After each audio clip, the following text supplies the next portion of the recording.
शादी में आई चुड़ैल। अन्नपुर नाम के एक गांव में शादी चल रही होती है। वाह, मजा आ गया फूफा जी।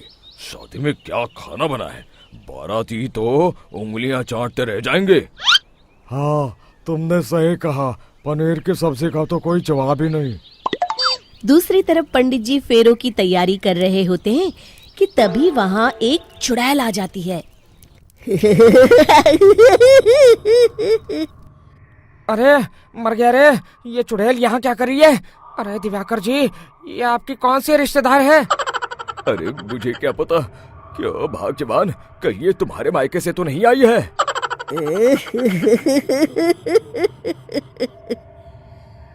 तुम लोगों की इस गांव में बारात लाने की हिम्मत कैसे हुई? मेरे रहते इस गांव में किसी की शादी नहीं हो सकती। अब तुम लोग देखो मैं क्या करती हूँ।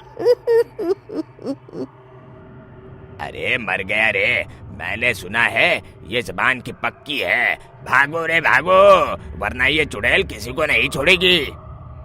हाँ, तुम सही कहते हो मोहन भाई, यहाँ से भाग लेने में ही हम सबकी भलाई है। देखते ही देखते शादी के मंडप में भगदड़ मच जाती है और चुड़ैल सब कुछ उजाड़ कर रख देती है। फिर एक दिन मोहन की शादी तय हो जाती है। अरे भाई, अगले हफ्ते मेरी शादी तय हो गई है, लेकिन इस चुड़ैल की दहशत के मारे तो मेरे हाथ पैर कांप रहे हैं। अरे मोहन, तुम्हारा दिमाग तो खराब नहीं हो गया? तुम अपने साथ साथ हम सब गांव वालों को भी बलि का बकरा बनाना चाहते हो? उस चुड़ैल के रहते तुमने अपनी शादी के बारे में सोच भी कैसे लिया? देखो गोपाल, डर तो मुझे भी लग रहा है, लेकिन उस चुड़ैल के डर से मैं जिंदगी भर कुंवारा तो नहीं रह सकता। तभी वहाँ मोहन के होने वाले ससुर आ जाते हैं। अरे ससुर जी, आप? देखो, अब तक मैं तुम्हारा ससुर बना नहीं हूँ और शायद बनूंगा भी नहीं। ये आप क्या कह रहे हैं? मैंने तो शादी का कोड भी सिलवा लिया है। मैं अपनी बेटी की शादी किसी अच्छे गांव में कराना चाहता हूँ। तुम्हारा गांव तो भूतिया गांव है। मैं तो क्या, अब तो कोई भी अपनी लड़की इस गांव वालों को नहीं देगा। इस तरह चुड़ैल के डर से उस गांव में किसी की भी शादी नहीं हो पाती। फिर एक दिन गांव के जमींदार अपनी बेटी की शादी करने का विचार करते हैं, लेकिन चुड़ैल के डर से उनकी भी हिम्मत जवाब दे देती है। अगर मेरी बेटी की शादी तय समय से नहीं हुई तो मेरी नाक कट जाएगी। मुझे कुछ करना ही होगा। एक सलाहकार के कहने पर जमींदार काशी से एक बहुत ही नामी तांत्रिक को अपने घर बुलवाते हैं, जो भूत चुड़ैल को पकड़ने में माहिर माना जाता था। जमींदार साहब, आप चिंता मत करिए। इस गांव की सीमा में प्रवेश करते ही मुझे उस चुड़ैल के बारे में सब पता चल गया था। आप उसे जल्दी से जल्दी कैद कर लीजिए ताकि मैं अपनी बेटी की शादी कर सकूं। जब वो चुड़ैल एक इंसान थी, तब ठीक उसकी शादी करने वाले दिन ही उसकी और उसके होने वाले पति की एक दुर्घटना में मौत हो गई थी। उसका होने वाला पति आज भी भूत बनकर जंगल में भटकता है।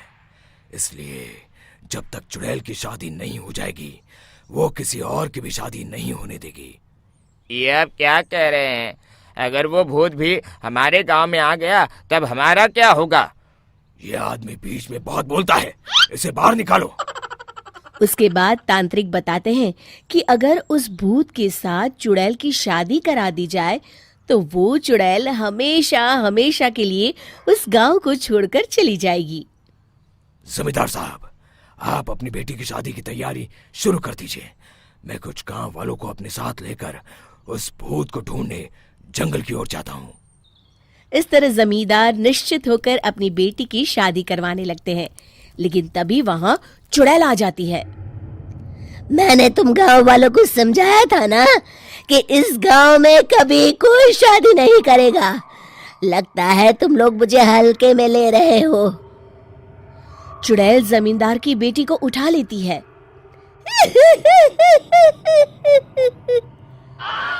अब देखती हूँ बिना दुल्हन के तुम लोग शादी कैसे करोगे।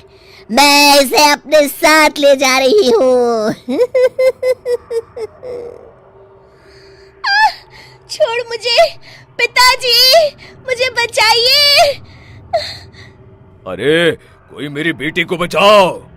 तभी तांत्रिक उस भूत को लेकर वहां पहुंचता है। अरे भाग्यवान, रुको, इन मासूमों को परेशान मत करो, मैं आ गया हूँ, अब तुम मेरे साथ चलो।